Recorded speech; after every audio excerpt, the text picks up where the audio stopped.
You could be anything. You could be an astronaut. You could be the president.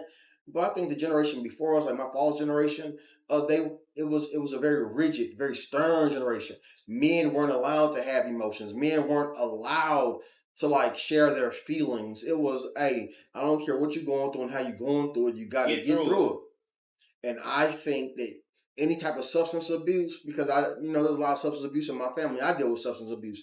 My first story was about substance abuse. And with that understanding, I know that, man, trying to deal with it, if I go to the doctor, he gonna give me some Zoloft. You know what I mean? He gonna give me some Prozac or something. Where I'm from, it's more expensive to go to the doctor than it is to go to the dope man.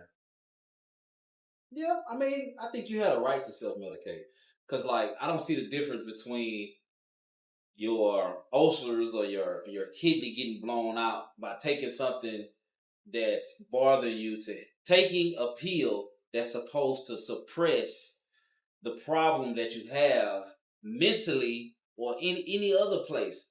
But your heart shouldn't be blown or your kidney shouldn't be kicked. I think you should just go with the motions if that's the case.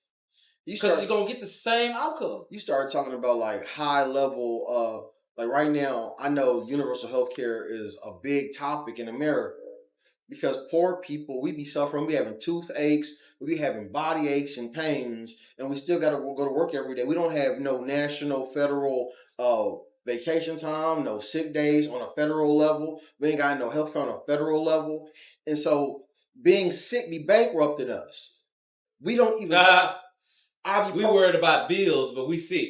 Ibuprofen, it destroys your liver. Acetaminophen, it destroys your liver.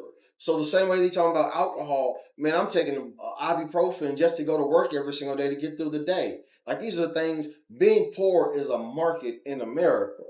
And number one, first I want to go all the way back to the beginning. I appreciate you. Like you didn't even like ask no questions or be judgmental when I said about my tragic accident. That was a life-changing event for me.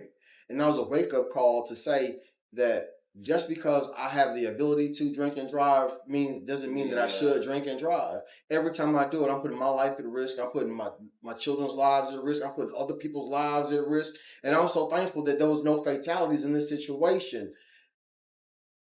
I'm overstressed, I'm overworked, and I'm trying to cope, and I can't afford a doctor, and this is the plight of so many people, and you can't even say it out loud. I hate that that's normal.